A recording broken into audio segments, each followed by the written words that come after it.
Everyone can be a photographer, but not everyone can build a business out of photography.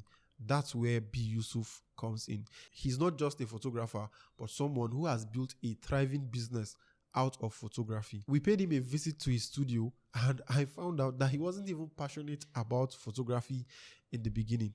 This begs the question, how can someone who is not passionate about photography build a sustainable business out of photography? In this very first episode of Business Story, B. Yusuf shared his story on how he built his business as a photographer.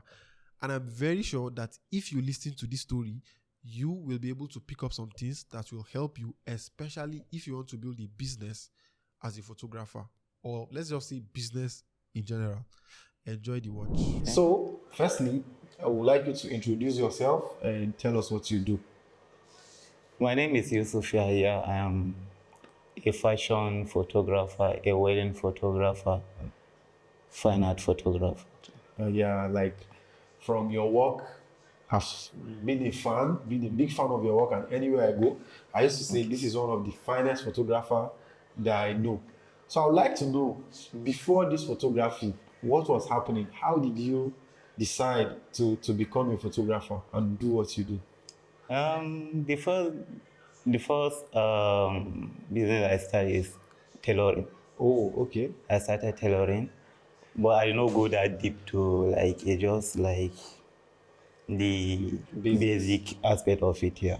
Yeah. So after that, I dropped it due to change of location. When I started tailoring, I was in Maiduguri then. Oh, okay. So when I come back to Nigeria State, I just focus on my school. Okay. I'm not doing anything. There is this guy called Abakali, the Mushishi local government. He's the one who introduced me to photography. So he advised me to come and join him to the game. In your space? In his space, yeah. Yeah, so that's like how the journey started? How it started. So it was not really like something that you really wanted to do? No. It was more like you just trying it out? Yeah, I don't start photography as a fashion or a source of getting money or anything. Wow, yeah. This is interesting. Yeah, so this guy see me, he know that I'm good in all this computer stuff and the rest. So he was like, Yusuf, why not you should come and join me in the studio? So I did not take the thing that serious for the first time, but along the way, I started developing fashion.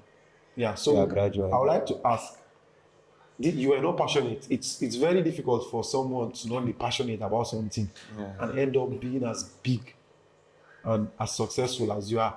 So I would like to know, at what point did you think, again, this photography thing, if I put in the energy, it will really be a way of life, a way I can make money and sustain myself? Yeah, I think I started developing this fashion from the review I'm having from my clients. Wow. Yeah, after giving them some picture, they'll be like, this is nice. And with the way they are appreciating the whole thing, they are pushing me to do more. Yeah. Yeah, so that's how I started developing the fashion. Okay. From their feedback and the rest. Obviously, you've come very far and you have your studio, very nice space, and you are still working on it. I'd like to know the earliest version. How were you able to fund these things? We know the gears of photography is expensive. Very, very. So I would like to know, how were you able to fund it at the beginning? I did not just start as B. Yusuf. I stay under someone for a very long time. I think about 70% of my journey as a photographer is under someone, because I just opened my own space 2023. Yeah, okay. Which I started this journey for more than 10 years now, around 2014. Yeah, so all this time with the little money I'm getting, I'm able to be saving, yeah. So before I get my own camera, I'm using the studio camera because I was in Amas before coming here.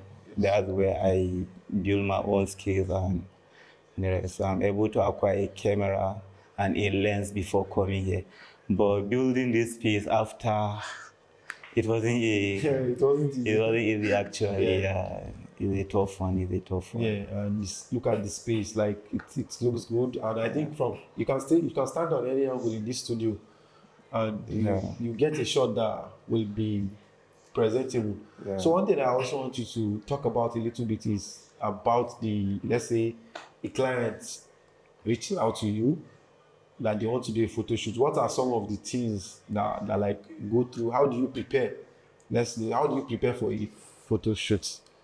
First thing is the purpose of the photo shoot. Like, what's the main purpose? Even if you know the purpose, you need to read your client. Is very important. There are some people that will come for a birthday photo shoot, but their taste differ. So I used to create this time to ask my client. I used to create room for communication even before sealing the whole thing. What do you want? What do you see in my own work that make you choose me as your own photographer? Okay. So from there, I will get to know what kind of client I'm working with and how to prepare for the whole thing. I want to take you back a little bit. Most of the time, if we have ideas like this, like I go home and tell let's say my parents, I want to be a photographer, I want to be a dancer, I want to be a video director or stuff like that. Most of the time, our parents, they don't really understand how this type of things work. They want us to just go to school, graduate, and then find a white collar job and life will be fine. At the beginning, did you have like people supporting you at home with this photography thing? It's not that deep support because when I started this journey, I'm in Mushishi with my uncle, which his main focus is for me to study, like all of us. They want us to go to school. So it wasn't an easy one, but I'm able to convince him that this thing is good and I want to continue doing it, which I have to promise to him that I will focus on my school also. Like, I won't allow the job to distract me from my story. I'll see how I can move with the two all along. Yeah. We'll come to that question about you balancing this photography and the school. Okay. But before we go that, I know you worked with a lot of clients. Yeah. But let's say like in the early days, which clients, or can you walk us through maybe a job that you got that you felt, yes, like this job that I got, maybe with the money that I got from the job or the exposure that you got from the job, that gave you the belief that, yes, there is money in this thing, and if I really put myself, I'm going to go far. Can you remember that client or that first big gig that you got? A quick pause to tell you thank you for watching, and please subscribe to the channel, support us. We are on a journey to visit businesses around Nigeria and probably around the world to tell their stories and maybe help inspire other people that want to go into various types of businesses. If you're also a business owner and you're currently watching, our email is in the description of this video. Feel free to write us and tell us about your business. If we find it interesting, we can just write you back and inform you that we want to come and tell a story about your business and share it with the world. And you don't even have to pay us. If we just find it that you're adding value in a way, we are going to reach out to you. Thank you. Subscribe to the channel, support our journey, and enjoy the rest of the video. Yeah, there's this client that entered my DM. I think that is the first client that paid me without taking me back and forth. You understand? Like, he just entered my DM and he was like, I saw your page, I like your pictures, I want to know your price rate for wedding. And I just drop him the price. He just tell me that this is the package I want. I say, okay, let me generate an invoice for it. I send him invoice. I think within 5 minutes, I just received my full money back. Yeah. I wasn't expecting that, dude, because with the place I work here in Mina, they are very nice people, though, but getting a client that will just accept your price is a very difficult one. And this thing that I say happened immediately when I upgraded my price due to some little changes we have with the changes in the economy. So this guy put this hope in me that this thing will work. Okay, yeah. So that client was the one that gave you that push. Yeah. So one thing again, you are someone that doesn't compromise on pricing. Like, you're someone that I like that thing about you, and it's something that I wish a lot of us as creatives can really do. What is the principle behind you? Like, you hardly compromise your pricing. I want to really know what's the ideation behind you not standing on your word. Standing on your price is something that will help you in the future, not here. Because most of us, we do get our gigs from referrals. And let me tell you one thing. If a client will enter your page and will be like, per event is 400K, and he end up working with you for, let's say, 200 or 150, getting it cheap. very cheap, you get. If he's referring someone, he will put that same mentality to the next client. So you beating down your price just like you are causing trouble to yourself in the future. But a situation where a client comes to your page, you tell him this is the price, he tried negotiating and it didn't work, and you end up working with that same person. Believe me, when he's referring someone to you, he'll know how to address the person to you. And if the person happened to come back, he told me it's so price, like I don't know how we can do to you say that guy, it will be very difficult for him to beat down the price. So just like you are saving yourself from stress in the future. Yeah, true. So one thing about school and doing the photography thing, I know that you are like passionate about school. Make sure getting that degree is very important. Yeah. How do you like balance your work and your school? Because you are someone that is always busy. Jobs are always there waiting for you. So how do you try to make sure both school and the photography work? What I'll tell is you need to know the time for everything. For instance, when school starts early, I do used to focus more on my business, to be sincere. And when the school is about ending, let's say towards ending of the semester, things used to be tough. You just need to know how to control yourself from taking too much gigs. Yeah, so that you can have time to cover up a lot of things that you did not read or the semester. So, but I won't tell you this easy because seeing money and rejecting it, it's not that easy. It's not that easy. But you just have to build that mentality in you. And even though you are a photographer and a student at the same time, you need to know. You need to know to yourself, like, what's the main thing you need to focus on? Like, what's more important to you? Yeah, because I don't think if you can push everything all along. Yeah. But the best way I do it is by balancing. When school resumes, I do focus on my business. When school is about ending, I focus completely to school so that we can see what we can. Yeah, so talking about clients, some of us that are in these different creative businesses, we do struggle to get clients. I want you to kind of walk me through how maybe you've been able to get a lot of clients. Is it through social media? You made mention of referral, but I still want to touch on social media. Are you someone that gets a lot of gigs maybe from just posting on social media? Yeah, social media is just like a general market to us all. Let me say 60% of my clients come from referral, while I will give 40 to social media. Yeah, because one thing is, even if you are good, someone may not be comfortable to patronize unless if he knows someone that patronizes, because seeing a picture on social media is just like a blind thing, because you don't know if I give this guy my money, will he show up, or you understand. But it will be more easier if someone just come and tell you he's the one that covered my wedding, or he's a very nice guy, you understand. It's more easier to convince than the social media. Social media is just there to showcase what you can do, you understand. After referral, there must be a proof.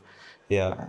Yes. He's good, so someone can show the page for you to be able to scroll and see how good the picture. Yeah, so I want to, let's say I'm taking you back to early days. What will you do differently that you did not do? What will you have done differently to get to where you are now? Let's say we are taking you back to when you started.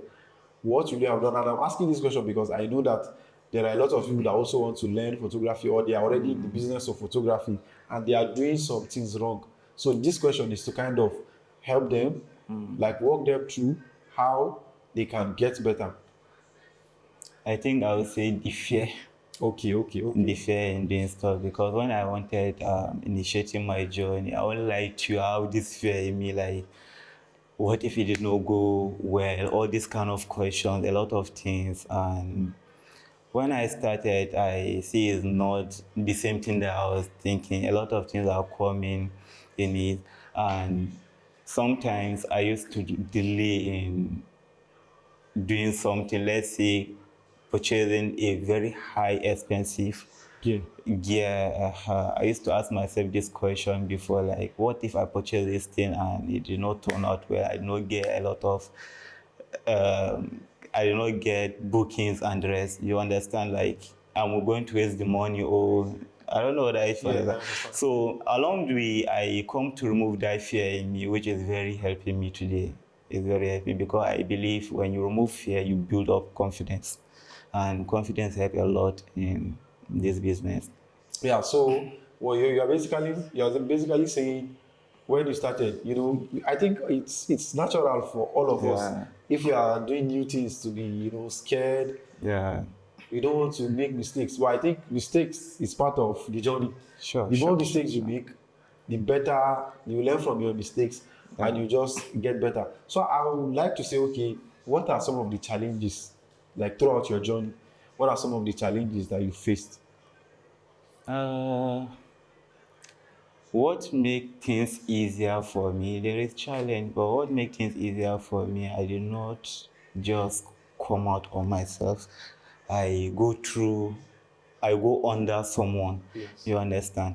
And throughout the stay I have with them, I'm using it to learn.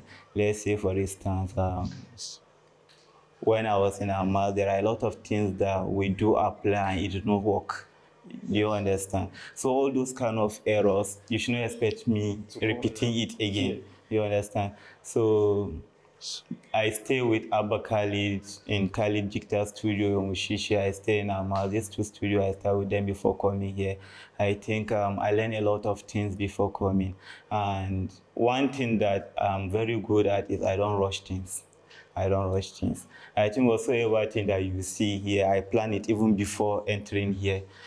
When I see this page, I already draft this how I want the things to look like. I'm just like taking my time to do. I don't rush anything. Like, it's among the things that do help me. Like, I hardly rush things, or maybe I want to acquire so let me go for a cheaper one because I don't have the money to. I know I don't do that. I will wait for the time, then go for the rest.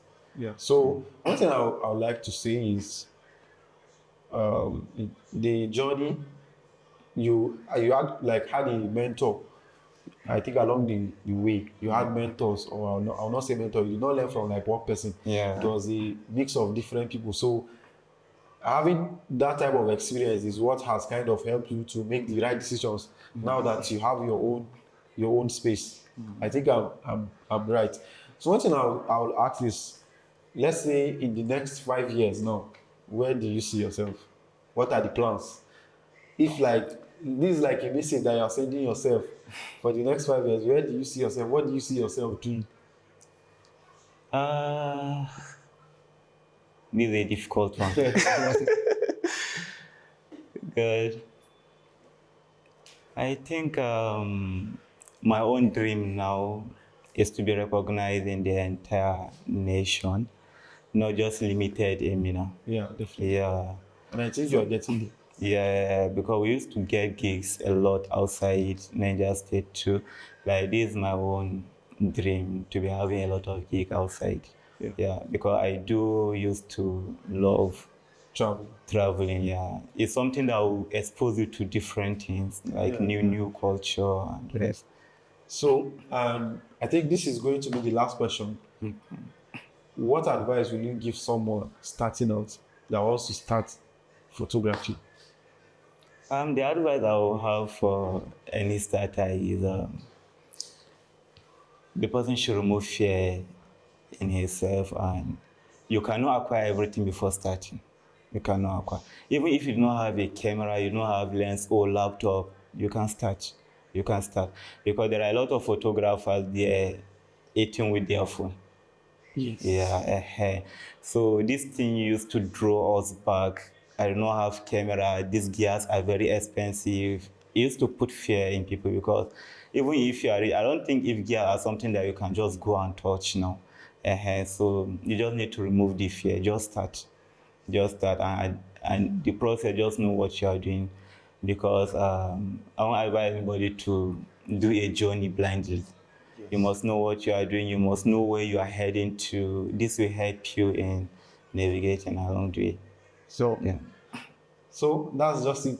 Thank you for giving us access to your space and answering a few questions. All the details, all the information, I'm going to leave the social media handles in Instagram.